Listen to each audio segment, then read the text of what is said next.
Dažreiz pietiek ar vienu sarunu, vienu padomu vai vienu cilvēku, kurš pasaka jums izdosies, lai mājās sāktos pārmaiņas. Kad man jautā, ko asociācija mājoklis dod cilvēkiem, mana pirmā atbilde nav par semināriem, projektiem vai sagatavotiem dokumentiem. Tā ir par cilvēkiem, kuri ar savas mājas rūpēm vairs nejūtas vieni. Šo gadu laikā esmu redzējis ļoti dažādus pārmaiņu stāstus. Kāda māja ar mūsu asociācijas atbalstu ir saņēmusies sākt ilgi atlikto atjaunošanu? Citā mājā īpašnieki ir spējuši nomainīt pārvaldnieku, kuram vairs neusticējās.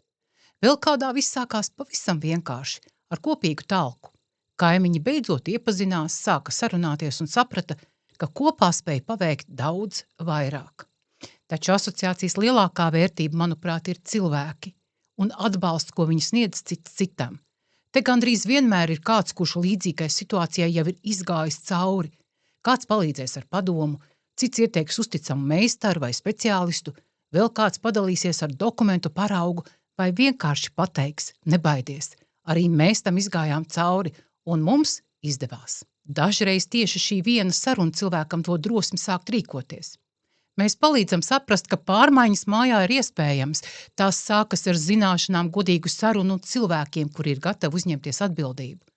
Māja sāk mainīties nevis tad, kad visi ir neapmierināti, bet tad, kad kaut daži cilvēki saņemas un vienkārši sāk darīt.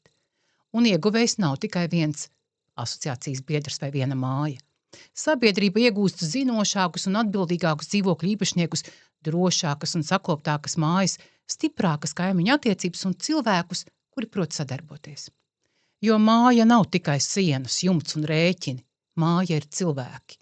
Māja ir maza demokrātija, un tieši to man nozīmē asociācija mājoklis, vietu, kur dalāmies ar zināšanām un pieredzi, atbalstām citu un palīdzam pārmaiņām notikt. Vietu, kurā ik viens cilvēks zina, ar savas mājas rūpēm viņš nav viens. Ja arī jums rūp sava māja, tās nākotne un cilvēki, kuri tajā dzīvo, aicina pievienoties mums, asociācijai mājoklis. Te jūsu pieredze var kļūt par vērtīgu atbalstu citiem, bet citu biedru zināšanas par atbalstu jums. Pievienojieties mums, jo kopā mēs varam ne tikai runāt par pārmaiņām, bet arī palīdzēt reāli tām notikt.